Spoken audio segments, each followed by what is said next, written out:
بيبدأ فيلمنا عربية بتخبط في السور وبيخرج منها البطل جون ويك.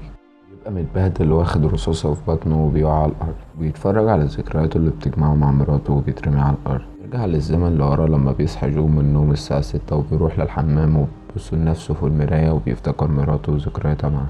نشوف مع بعض آخر لحظاتها معاه وهي بتموت في المستشفى، وبياخد السلسلة اللي هداها ليها عشان كل لما يشوفها يفتكر.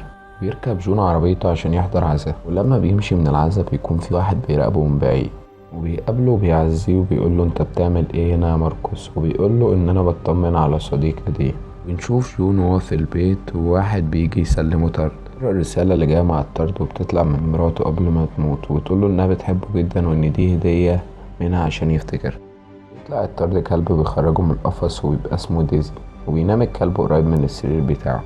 جون بينام ونشوف الكلب الصبح بيصحي جون وبيحط له اكل وبيروح يحط بنزين، وبنشوف شباب في البنزين. يروح واحد لجون بيقوله سيارتك جميلة اوي وانه عاوز يشتريها، ولكن جون مش بيرضى لانها عزيزة عليه جدا عشان كانت بتاعته هو ومراته. وبيمشي وبيروح خلي الكلب ينام على السرير، وبيصحى الكلب بالليل بيفتكر انه عاوز يعمل حمام، فبيمشي وراه ولكن بيتضح ان اتنين موجودين في البيت، وبيكون في واحد وراه وبيضربه على ظهره وبيقع جون على الارض وبيفضلوا يضربوا فيه، وبيسمع انهم عاوزين مفاتيح العربية. واول ما الكلب بيعلي صوته بيقتلوه. اول ما بياخدوا مفاتيح العربية بيظهر واحد وشه لجون، وبيطلع الشاب اللي قاله انه عاوز يشتري العربية في البنزين. وأول ما بيفوق جون بيزعل قوي عشان موتوا الكلب، وبيدفن جون الكلب وينضف الشقة. نشوف الشباب اللي سرقوا العربية وبيودوها لواحد اسمه هورلي، وبيقولوا انهم عاوزين اوراق جديدة العربية، وبيسألهم جاب العربية منين. نرجع لجون بيزعل لان سيارته العزيزة مسروقة، وبيروح لهورلي وبيسأله ان السيارة لسه موجودة، بيقول لها انها كانت موجودة وبيحكي له على اللي حصل. ولما سألهم على مين اللي جبته منه العربية وبيقولوا مين اللي مهتم، اسم اللي سرق العربية يوسف ترسوغا.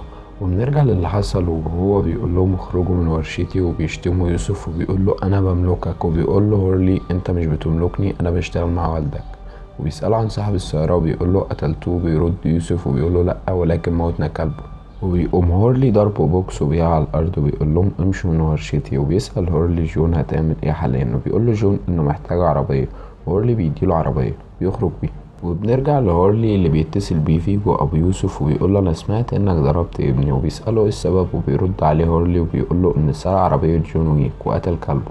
بيفهم فيجو اللي عمل ابنه، بيبقى خايف وبينزل تحت وبيكلم واحد في الشغل لكن بيبقى بيفكر في اللي هيعمله. وبيدخل يوسف على ابوه اول ما بيشوفه بيضربه، بيقول له يوسف اني كل اللي عملته اني سرقت عربية. وبيرد فيجو عليه وبيقول له مش دي المشكلة.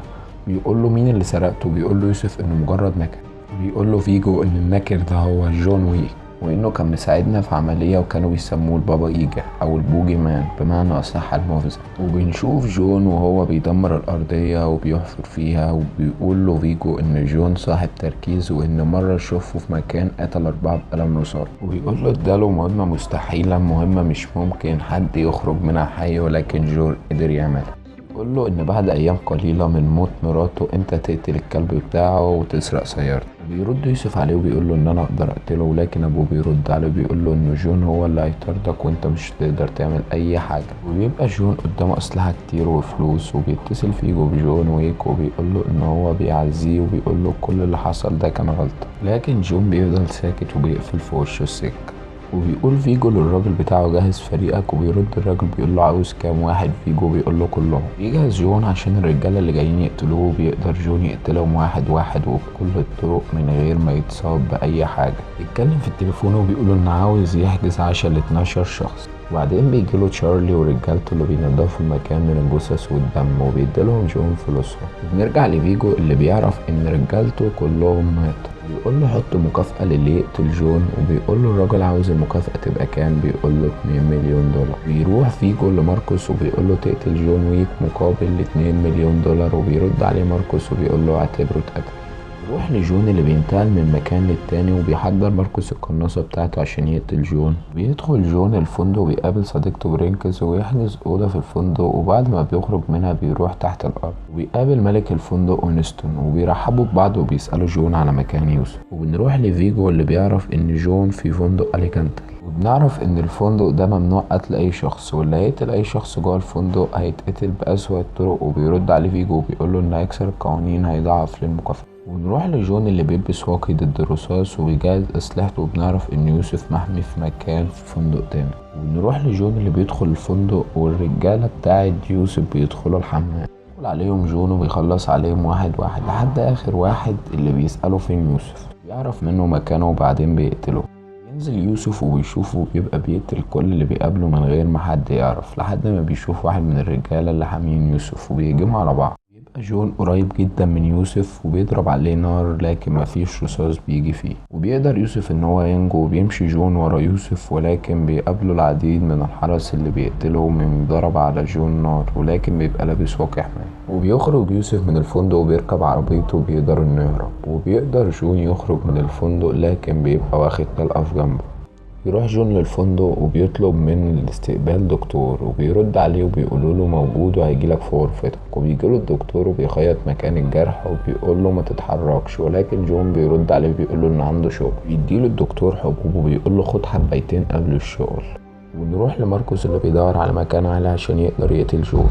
وبيروح جون على السرير وبيبقى تعبان وبينشل عليه ماركوس وبكده يقدر يقتله، لكن بيشوف ان في شخص بيدخل عليه الغرفة، بيضرب نار جنبه عشان ياخد باله. بيطلع الشخص صديقته برينكس، يبقى جايب المسدس وبيبدأوا في ضرب بعض، وجون بياخد منها المسدس وبتفضل برينكس تضربه على الجرح عشان يتفتح تاني، ولكن جون بيقدر يضربها لحد ما بتزحف على الأرض. وبيجي من وراها وبيقول لها فين مكان يوسف، وبتديله معلومة مهمة وهي ان فيجو بيخبي فلوسه كلها في الكنيسة قريبة من المحكمة اللي في روسيا. بيضربها بطار المسدس وبيغمى عليها. بيلاقي وراه جاره هاري واقترح عليه ان هو هياخد برينكس عنده مقابل الفلوس، وبيوافق هاري. يروح جون للكنيسة اللي بيخبي فيها فيجو فلوسه وبياخد حبايتين قبل ما يخش عشان اللي هيحصل، وبيخش وبيقتلهم واحد واحد. وبياخد القسيس معاه للخزينة عشان يفتحها، وبعد ما بيفتحها بيدخل وبيولع في كل الفلوس اللي موجودة فيها. وبيطلع فوق مبنى وبيشوف فيجو وهو بيقتل القسيس اللي فتح لجون الخزنة. نروح لبرينكس اللي بتبقى مع هاري وبتبقى مقيدة وتفضل تتكلم معاه لحد ما بتفك نفسها وتقتله، مع العلم ان بيقتل حد جوه الفندق بيطردوه وبيقتلوه بأبشع الطرق. رجع لفيجو اللي بيهجم على جون وبيقتلهم جون واحد واحد لغاية ما بيبقى راجل من رجالته بيخبطوا بالعربية وبيغمى عليه وبيفوق وهو مقيد. وبيقول له فيجو ان كل التسجيلات الصوتية اللي ماسكها على ملاك المدينة كانت في الخزنة اللي حرقتها. بيرد عليه جون وبيقول له ابعد واديني ابنك، ولكن بيقول له فيجو انها كانت مجرد سيارة وانه مجرد كلب. وبيمشي فيجو وبيسيبه وبيخنقوه رجالة فيجو. قبل ما يموت بيضرب ماركوس عليهم نار وبيقتل واحد، وبيقدر جون يقتله ويفوق نفسه. قبل ما بيخرج بيلاقي عربية فيجو وهي بتمشي وبيروح لها من مكان تاني، وبيقدر انه يضرب على العربية نار لحد ما بتقف، وبعدين بيقتل السواق وبيخرج فيجو من العربية. بيقول له فيجو على مكان ابنه وبيترجاه جون علشان يسيبه يعيش. وبيروح جون المكان ليوسف اللي بيبقى محمي من كل اتجاه، وبيقتلهم جون واحد واحد، وبيفجر كل العربيات اللي موجودة في المكان عشان ما يقدروش يهربوا. وبيقدر اخيرا ان هو يروح ليوسف ويقتله. وبيجي لفيجو اتصاله قبل ما المتصل يتكلم بيقول لهم حضروا ترتيب الجنازة. ونروح لجون اللي بيمشي من الفندق ويدوله هدية عربية بسبب اللي حصل له امبارح. وبيروح ماركوس لجون وبيشكره جون على انقاذه ليه، ولكن بتشوف برينكس وبتشوف ان ماركوس بيساعد جون. بيروح لماركوس بالليل وهو مروح بيلاقي رجالة فيجو مستناه وبيبقى عارف ان هو هيودع. بيجي فيجو اللي بيكلم جون وبيقول له ان ماركوس خانه وان هو هيموته بالبطيء. وبتيجي لماركوس برينكس اللي بتقتله. يرجع جون لبيت ماركوس وبتبقى برينكس برا البيت بتراقب جون، ويشوف جون ماركوس وهو مقتول. بنروح لبرينكس اثناء وهي ماشيه بيطلع عليها رجاله ونستون ملك الفندق اللي بيقول لها انها قتلت شخص جوه الفندق وده عقاب الموت وبيقتلوه. اتصل ونستون بجون وبيقول له ان في طياره بتجهز لفيجو، اثناء ما فيجو في العربيه متوجه للهليكوبتر بيجي جون بالعربيه. جون ان هو يقلب عربيه من العربيات، بيبقى فيجو بيضحك وعارف انه هيموت. وبيقدر جون ان يخلي العربيه اللي فيها فيجو تخبط في عمود.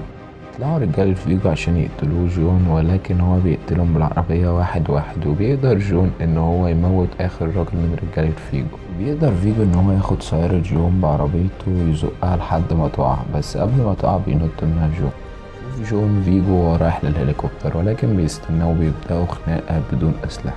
ولكن في نص الخناقة بيطلع فيجو سكينة وبيطعن بيها جون، لكن جون بياخد السكينة منه وبيطعن فيجو بيها وبيموت فيجو. وبياخد جون العربية وبيمشي. ونشوف أول مشهد تاني، ولكن بعد ما بيقع على الأرض يقدر إن هو يقف تاني ويروح غرفة الأدوية. بياخد دباسة عشان يدبس الجرح ويبطل إن هو ينزل. وبيبقى في كلاب كتير في الغرفة وبياخد منهم كلب بيعجبه عشان ما يبقاش وحيد.